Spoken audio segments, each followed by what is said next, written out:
dari dalam ke dalam bantalan, bukan dari as ke as. Ini ceritanya nanti ada hubungannya dengan roda di kereta api. Jadi akan saya coba gambarkan. Jadi di roda kereta api itu ada semacam flank atau kupingan yang mencegah kereta api ini keluar dari lintasannya. Jadi ini misalkan yang saya gambar ini adalah roda kereta api, kemudian ini, nah yang ini adalah flanknya. Makanya kenapa diukur hanya dari dalam ke dalam, bukan ke as ke as. Ini hubungannya dengan jarak posisi flank. Ya, coba kita akan lihat di video. Saya akan putarkan video, coba nanti Anda lihat ada, ini adalah video bagaimana kereta api berpindah jalur. Kita lihat dulu.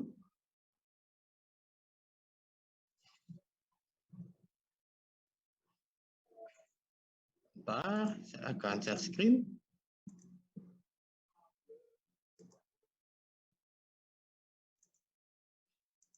Apakah sudah terlihat di kalian? Sudah, Pak. Sudah, Pak.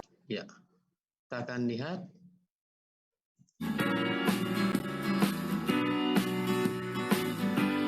Oke, yang dimaksud flank atau ininya, yang tadi Pak digambarkan, ini adalah flanknya, ya. Atau kalau lebih jelasnya ini ya, jadi ada kupingannya. Oke, ini adalah kupingannya ya, untuk mencegah kereta api ini keluar dari lintasannya. Jadi tidak polos-polos saja, jadi ada flanknya, ada kupingannya.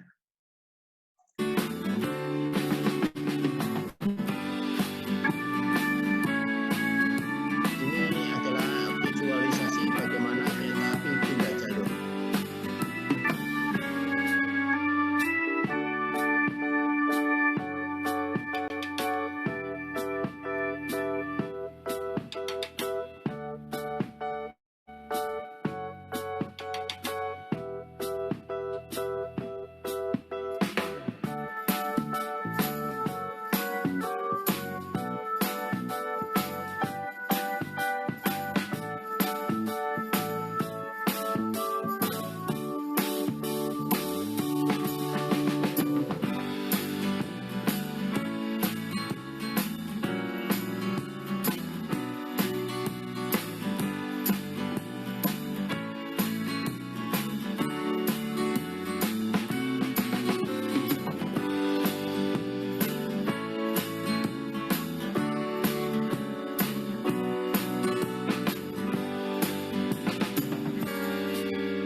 itu adalah gambaran dari cara bagaimana kereta api berbelok atau merubah arah atau berpindah jalur. Kita akan lanjutkan ke sedikit paham ya, kenapa diukur dari dalam bukan dari as ke as ya. Jadi kalau ada ujian, misalkan kalian masuk ke KAI, ada ujian berapa sih lebar rel di Indonesia, ya sebutkan aja nilainya seperti ini, 1067 mili. Kemudian ini adalah gambaran potongan dari rel seperti ini. Kita akan bahas satu persatu bagian-bagiannya. Kita akan bahas tentang bantalan atau sleeper, di mana bantalan ini berfungsi untuk meletakkan atau menambahkan batang rel. Kemudian fungsi yang kedua adalah menumpu batang rel agar tidak melengkung ke bawah saat dilintasi rangkaian kereta api. Kemudian fungsi yang terakhir adalah mentransfer beban yang bekerja yang diterima oleh batang rel. Kita akan bisa lihat bentuk-bentuk bantalannya. Ada bantalan beton, ada bantalan dari besi baja, kemudian ada bantalan dari kayu. Di beberapa daerah sudah banyak yang di lintasan kereta api pada jalur aktif sudah diganti menggunakan bantalan beton, tapi masih juga banyak yang jalur tidak aktif, jadi jalur yang tidak sering digunakan masih menggunakan bantalan balok kayu, ya. Terutama di daerah stasiun-stasiun kadang-kala ada rel yang tidak aktif, yang jarang sekali digunakan itu masih menggunakan bantalan kayu. Sedangkan di jalur-jalur antar kotanya, antar daerahnya sudah dan besi ini biasanya banyak digunakan pada posisi pada jembatan, ya. Ini sudah digunakan yang agak sekarang banyak masih menggunakan dari besi. Oke, bagaimana cara mengikat rel kereta api dengan bantalan? Kita akan lihat teori berikutnya, slide berikutnya. Ini adalah contoh bantalannya. Ini bantalannya adalah beton pre-stress ya. Nah, untuk mengikatnya ada yang dinamakan alat penambat. Komponen penambat ini ada yang namanya rail pad, ya. Kemudian ada yang namanya solder, ada yang namanya insulator dan klip. Jadi klipnya ini ya untuk menjepit namanya klip. Sedangkan jenis-jenis klip ada model pendrol, PE clip dan F-tape. Kemudian sistem penambat ada yang sistem elastis, masih bisa bergerak, ada yang sistem rigid kaku, jadi mati, jadi dikunci di las ya. Seperti itu. Kita akan lihat sebelum melekat di bantalan ada namanya plat landas ya. Kita akan lihat gambarannya plat landas. Ini adalah plat landas, jadi ada bantalannya. Jadi sebelum menempel ke bantalannya atau slipernya ini ada namanya pelapis, namanya plat landas. Bisa terbuat dari karet, rubber pad, atau dari plat. Ya, semacam ini. Jadi masih ada pelapisnya. Kenapa harus ada tidak langsung? Kenapa? Karena kalau langsung akan cepat sekali rusak bantalannya ini. Oke, kita lanjut. Ini adalah kita akan bicara penambatnya. Jadi contoh-contoh penambatnya seperti ini. Ini adalah penambatnya. Ini yang elastis. Ini tidak elastis. Ini kalau dari kayu. Kemudian karena panjang rel itu terbatas, jadi batang rel itu sekitar panjangnya 20 sampai 25, maka setiap rel wajib disambung, bisa disambung dengan las maupun di pak. Jadi kenapa kok sampai di kereta api itu kalau lewat terdengar bunyi seperti lagu ya, cek cek cek cek, itu karena adanya celah pada roda kereta api yang melewati bantalan. Ya. Oke, macam ini. Rel di Indonesia biasanya panjangnya hanya sampai 17 meter, tidak sampai 20. Nah, ini disambung. Nah, sambungnya ini ada pakai pak, kemudian dibaut, ada yang 6 baut, ada yang 4 baut, kemudian ada yang dilas. Ya. Nah, kerugian dilas ini, kalau ada pemuaian, mengakibatkan rel ini lengkung. Jadi fungsinya ada delegasi ini apabila dalam kondisi terik, ini kalau muai masih ada celah untuk tidak terjadi lengkung, jadinya relnya tidak melengkung. Kalau ini kan tidak ada pemuaian, akan berakibat berubah dari bentuknya. Jadi misalkan lurus mungkin agak berubah karena tidak ada delegasinya, tidak ada gapnya. Jadi yang betul harusnya seperti ini, ya. Kemudian ini adalah standar jalan rel di Indonesia, ini ada kelas 1, 2, 3, 4, sama halnya yang ada di jalan. Tipe relnya ada R60, R54 dan segala macamnya.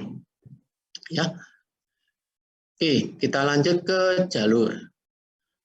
Saya cepatkan ya karena slide-nya masih banyak. Ini masih 41, slide-nya ada 133, jadi supaya 2 jam bisa saya terangkan. Jalur kereta api adalah jalur yang terdiri dari rangkaian petak jalan rel yang meliputi ruang manfaat jalur, ruang milik jalur, dan ruang pengawasan jalur. Sama halnya di jalan raya. Di jalan raya kita kenal adanya rumaja, rumija, ruwasja. Kalau di jalan, jalur menjadi jalan, tapi kalau di kereta diganti nama jalur. Oke. Kemudian harus ada ruang bebas pada jalur tersebut untuk kepentingan agar tidak mengganggu pergerakan kereta api. Jadi ruang bebas fungsinya tidak ada halangan dan rintangan di sepanjang jalur tersebut, ya, yang tidak mengganggu pergerakan kereta api. Ini adalah gambarannya ruang bebas. Ini adalah gambaran kiri kanan dari sepur atau kereta api. Kemudian ada peron rendah, ada peron tinggi. Ini adalah ukuran-ukurannya. Kalau peron rendah ukurannya segini, kalau peron tinggi. Oke, jadi ini harus bebas, ya.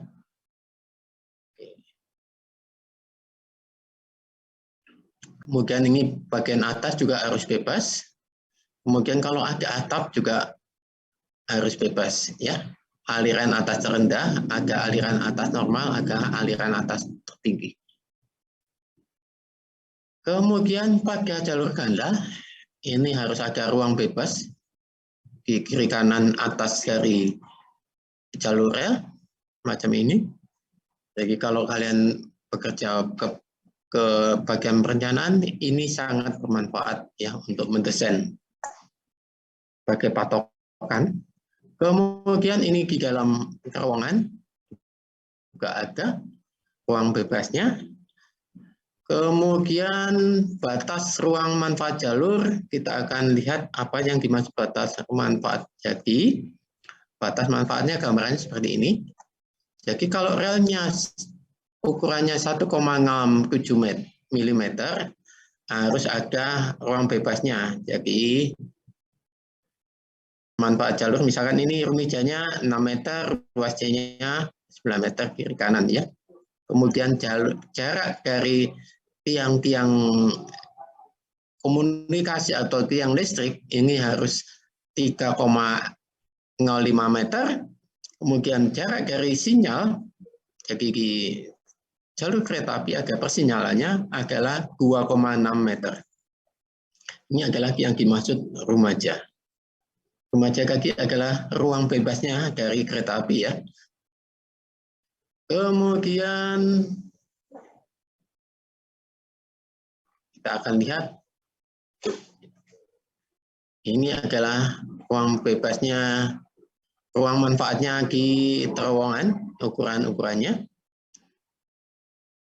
Kemudian ini ruang manfaat kalau jalur kereta api di atas jembatan atau kereta apinya tidak di atas tanah, tapi jalurnya sudah di atas jembatan, seperti halnya kalau Anda pergi ke Jakarta, mau ke stasiun Gambir, itu melintasi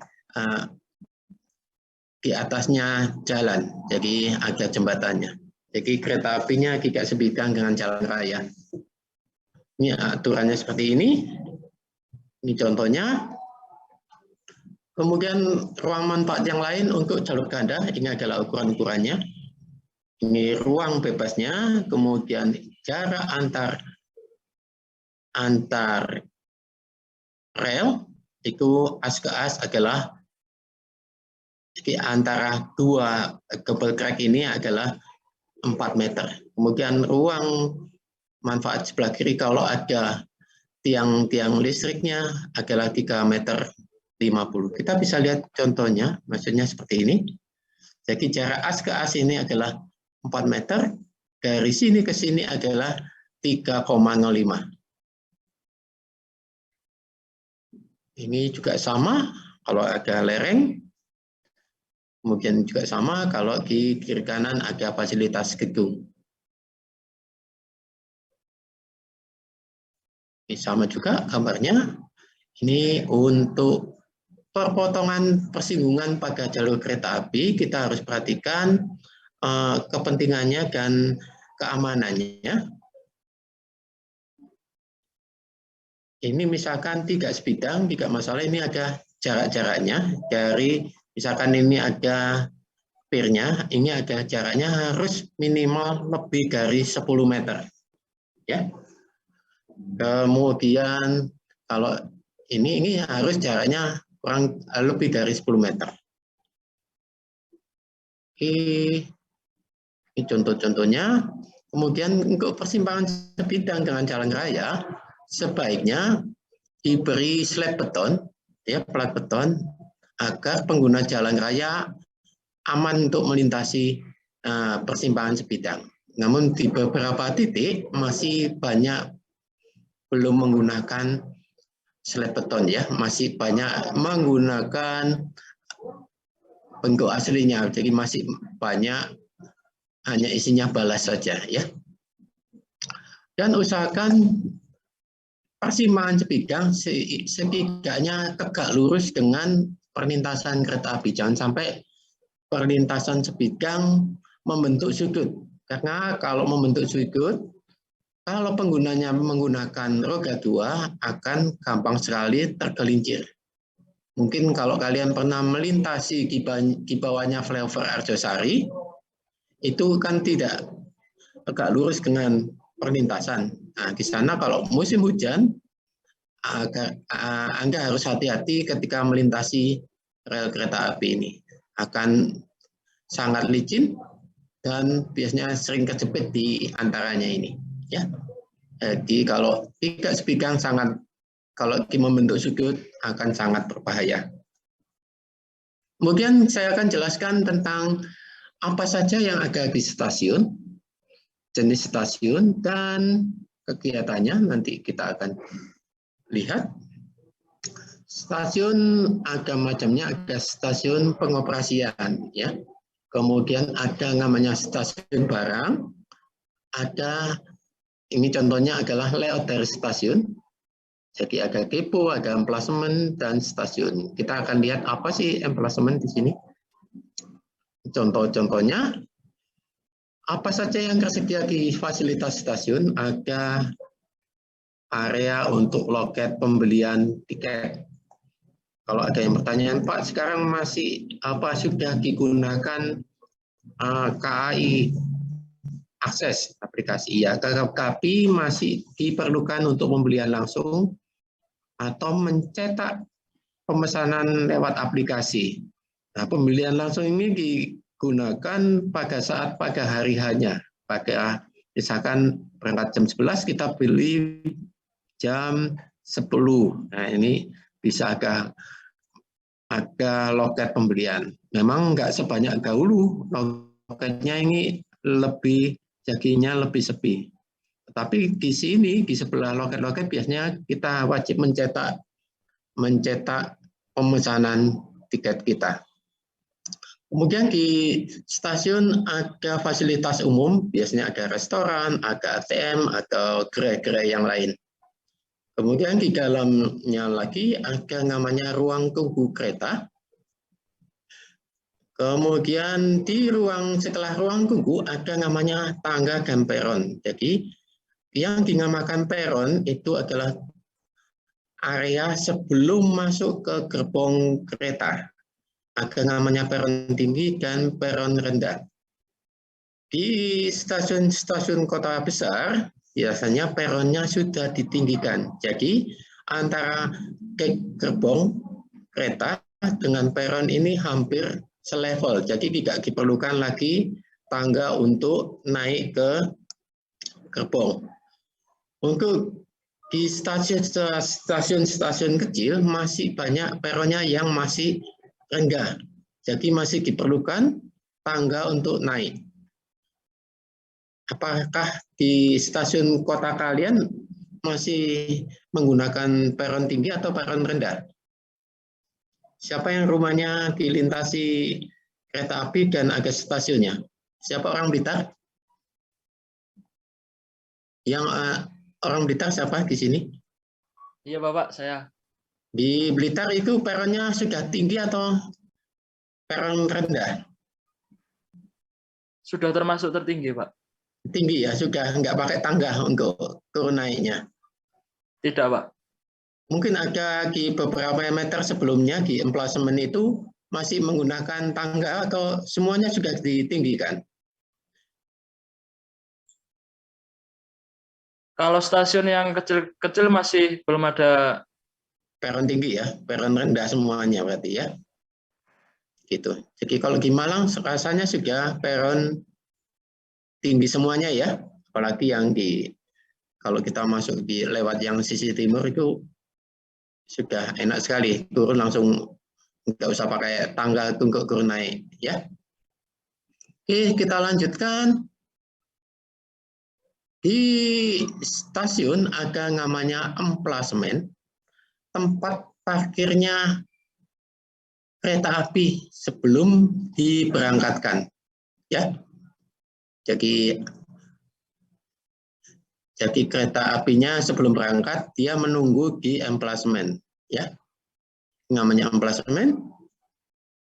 Kemudian di stasiun ada persinyalan mekanik. Jadi ini untuk mengatur sinyal di area stasiun atau sebelum area stasiun nanti ada persinyalan. Nanti saya tunjukkan apa saja persinyalannya.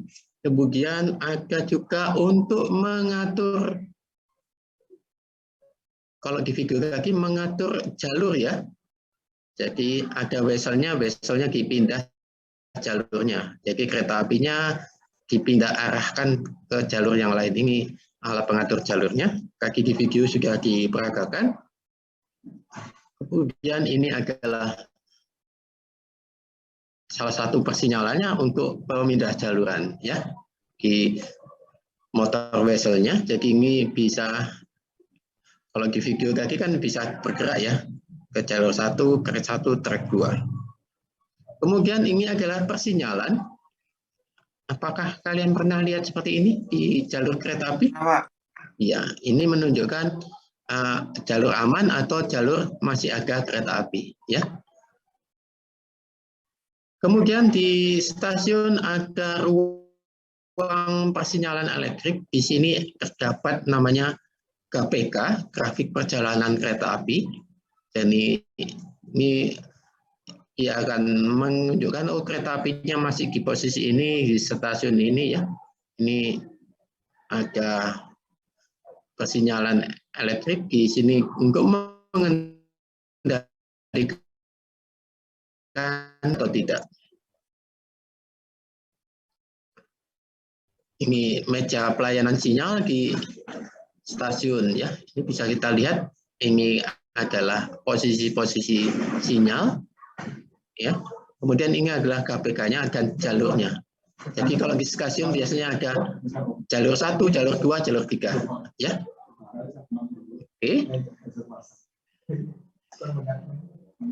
Kemudian ini adalah satu daya untuk yang ada di stasiun. Ini juga persinyalan juga. Nanti kalau berhenti merah ini nggak boleh melintas karena ada kereta. Kalau hijau dia boleh. Jadi ini untuk masinisnya untuk menginformasikan ya, untuk menginformasikan kondisi ke masinis kereta api. Kemudian ini juga salah satu sinyal-sinyal. Kemudian ada istilah semboyan 35. Anda pernah dengar apa itu namanya semboyan 35? Halo? Anda tahu istilah semboyan 35? Belum pernah, Pak. Coba dicari di Google, biar tahu sendiri ya maksudnya apa. Siapa tadi yang jawab? Siapa yang mau bantu Pak Uti, apa arti semboyan 35? Cari dulu di Google, di internet. Halo? Halo, halo? Ini kelasnya nggak ada semua ya?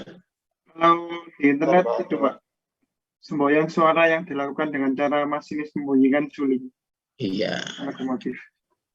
Ya, jadi ini adalah semboyan peluit yang digunakan oleh masinis. Nanti dibaca sendiri, dilanjutkan sendiri, dicari ya. Apa maksudnya 35 itu maksudnya apa? Oke. Kemudian ini adalah patok-patok marka. Ini biasanya digunakan di mana posisi kereta api boleh berhenti ya. Jadi kadangkala gerbongnya panjang itu harus diperhatikan marka-marka ini. Jangan sampai melewati wesel, jadi untuk berpindah arah. Jadi kalau menutupi itu akan sangat berbahaya. Kemudian ada antena komunikasi di jalur-jalur kereta api. Ini kemudian untuk jalur listrik, biasanya untuk kereta api listrik ada kabel-kabel listrik di atasnya.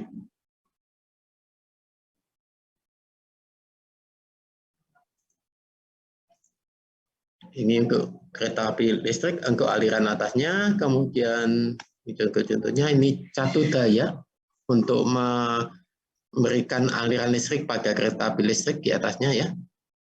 Ini adalah wesel, jadi pemindah jaluran. Tadi sudah dilihat videonya ya. Ya, wesel itu ada wesel biasa, wesel lengkung, wesel Inggris. Ini. Ya, ini adalah perpindahan lajurnya.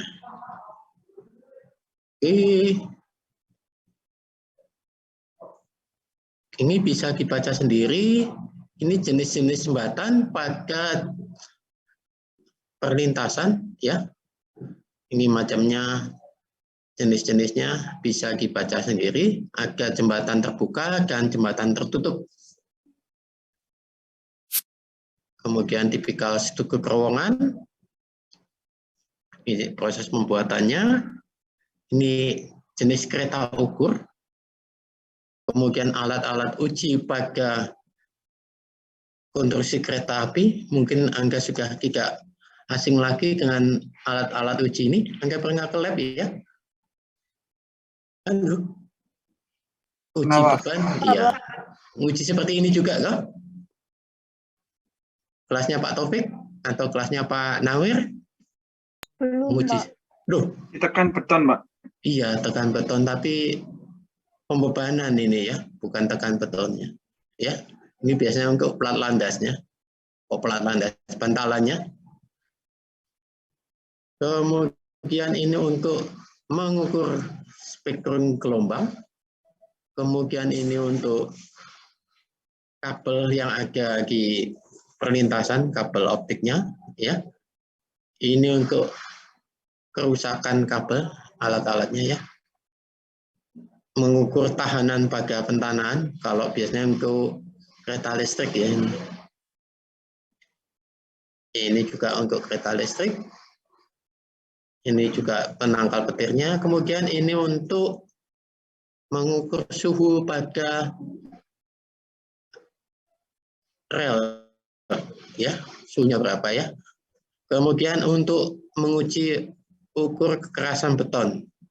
Anda pernah pakai ini, hammer test? Halo? Belum, Pak. Belum pernah menggunakan ini? Belum. Labnya diajari apa, Ustaz? Apa secara online semuanya labnya? Ya, online. Aduh, blind nih, gak ngerti alat ini. Iya, pokoknya ini ya, alat-alat uji di kereta api. Ini untuk alat uji kekerasan dari rel bajanya. Ini alat uji kalau ada keretakan di rel kereta api. Jadi ini ada alatnya, ini semacam roda kereta api ya, hampir sama ya. Ini ada alat ujinya. Kemudian ini untuk leveling, ini waterpass. Untuk ketebalan cat pada gerbong, ada juga ini untuk ketebalan plat bajanya.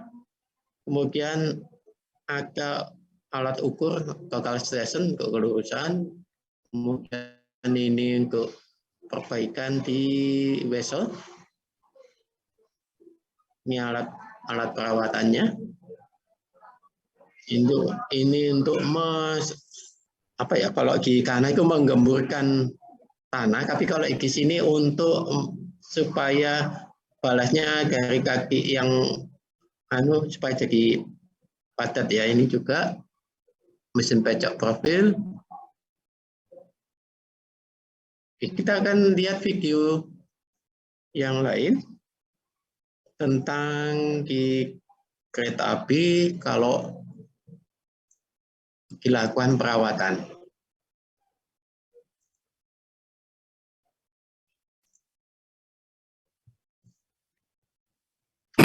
Sudah lihat di kalian? Ya, Bapak. Iya.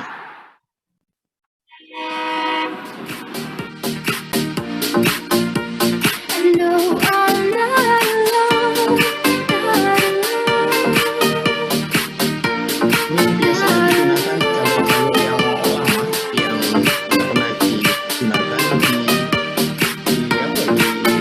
besi batu.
dilihat dari pada waktu malam hari akan terlihat semacam ini.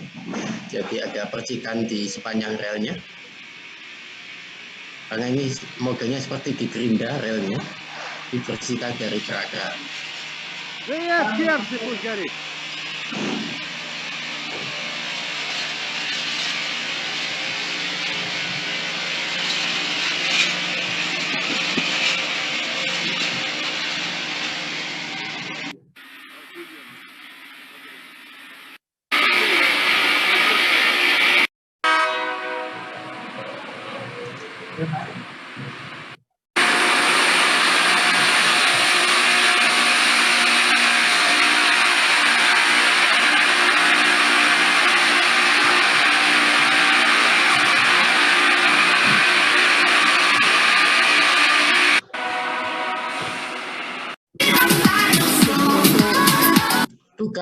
Tugas kedua adalah tugas kelompok.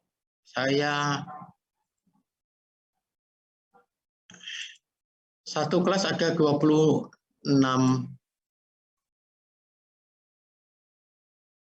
orang, maka akan saya bagi menjadi 5 kelompok ya. Ketua kelasnya Mbak, siapa ini? Mbak Anissa, adakah Mbak Anissa?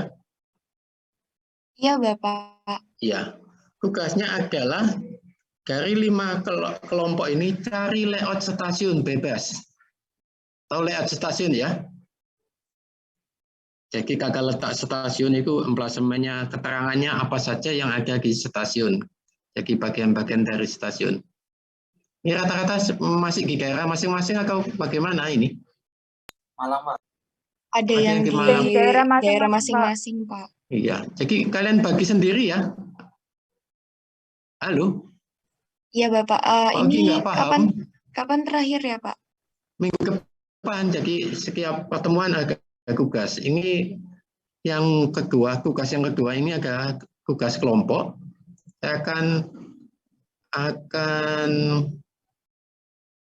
bentar ya, saya akan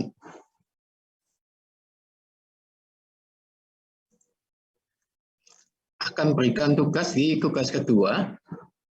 Apakah terlihat Google Classroom-nya di kalian? Belum, Pak. Oh, belum? Masih belum, Pak. Oh, bentar. Lupa apa lagi? Sudah terlihat? Sudah, Pak.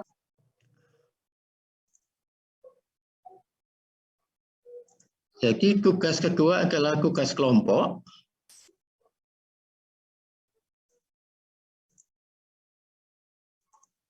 Tugasnya adalah saya akan memberi instruksi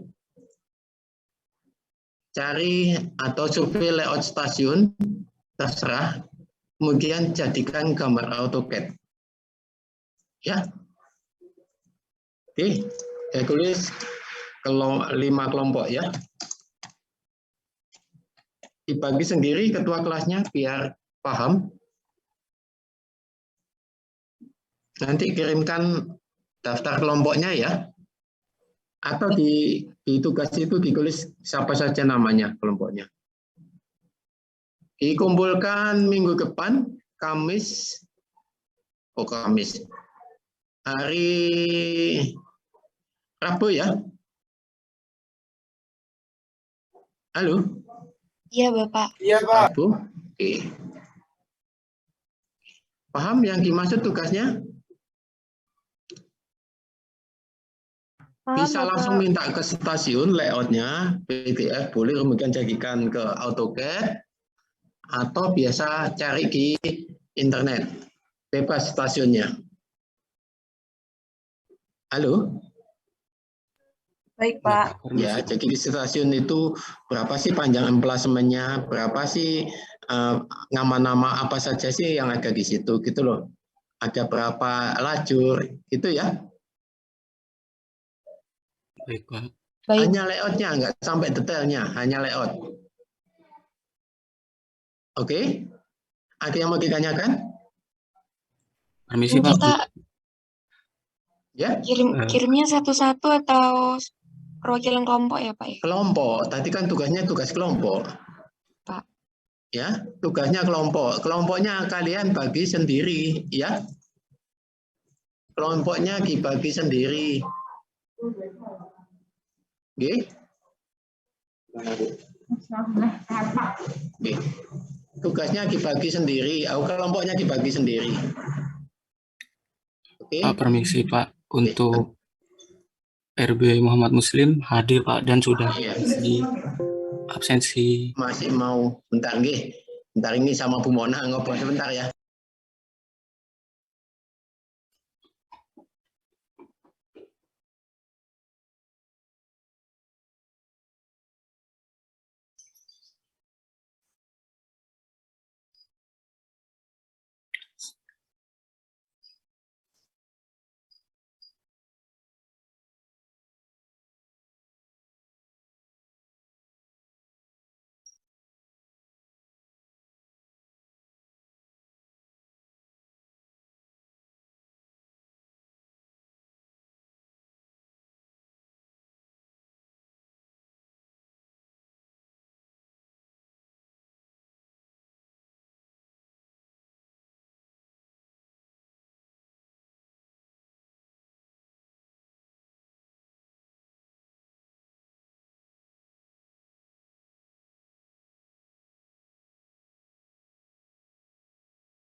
Iya. Jadi kaki ketemu Bu Mona untuk penilaian kalian. Nilainya kan sementara kan yang ada kan di Bu Mona ya. Kemarin kan kalian sama Bu Mona ya? Iya, Iya, Pak. Pak. Iya, Bu Pak. Mona. Untuk MIT ini nilai wajib masuk Jumat. Jadi bagi saya minta ke Bu Mona nilainya dimasukkan dulu, nilainya Bu Mona. Pak Uki kan belum dapat nilai, masih satu tugas. Itu ya. Jadi kelompoknya dibagi sendiri, Pak Uki nggak paham. Nanti biar lebih enaknya ketua kelompoknya. Nanti Mas Muslim saya akan bentar absensi. Oke, Mas sudah gitu loh. Akhir itu. Iya Pak. Nah, saya kasih warna. Kok Ya, sudah mengisi di link Iya. absen juga Pak. iya. Ngisi sendiri yang absen kamu sendiri masalahnya. Oke? Iya Pak. Itu Terima kasih. rasanya tugasnya nggak terlalu berat ya. Jadi minggu depan sudah beda topik. Kita cek lagi yang belum mengumpulkan di tugas perseorangan. Kita akan cek. Sudah diserahkan di 6 yang belum mengumpulkan Alexi, Aril, Mercy, Muhammad, Ferdi, sama Lutfia. Belum mengumpulkan. Ya? Halo? Iya, Pak. Ya? Kemudian coba kita cek apa sih yang sudah kalian kerjakan. Apakah sudah sesuai yang dimasukkan dengan Pak Uki?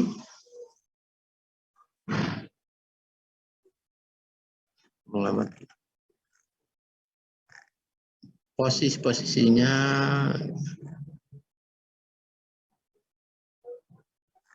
ya sudah cukup lah ini ya. Oke, untuk yang belum mengumpulkan tolong dikumpulkan. Jadi saya masih belum dapat nilai atas nama Alexi, Aril, Mercy, Muhammad, Ferdi, sama Lutfia. Kemana ini? Pak, izin masuk Pak. Muhammad Nizar sudah mengumpulkan tadi, belum dipencet keserahkan tadi Pak. Gimana? Tadi belum saya pencet serahkan, Pak. Jadi belum Ya, ini masuk ke tinggal Bapak. 4 orang, kaki 6 orang ya. Sekarang tinggal 4 orang. Dicek lagi ya. Ya, nilainya kerangkung tugas kalian ya. Oke, absen nilaiku ya kalian yang anu sendiri. Oke, kalau tidak ada kita akhiri untuk pertemuan hari ini. Sampai ketemu Selasa depan. Sudah libur atau enggak ya? Belum ya? Belum, Pak. Kan belum ya. Kita mudah-mudahan Selasa tidak ada acara lagi. Jadi Pak Ugi kembali lagi ke Selasa supaya enggak seperti tadi belum selesai sudah kalian sudah menunggu ya. Oke, Pak. Iya, karena Pak Ugi pagi itu aplikasi komputer, kalau Selasa masih ada 1 jam istirahat, kemudian ke kelas kalian ya. Kita kembali lagi ke jadwal semula Selasa. Mudah-mudahan tidak ada masalah, nggak ada unggangan ataupun yang lainnya. Oke, selamat siang, selamat bekerja, tetap semangat dan tetap jaga kesehatan. Selamat siang. Siang, Pak. Ya, Siang, Pak. sama-sama.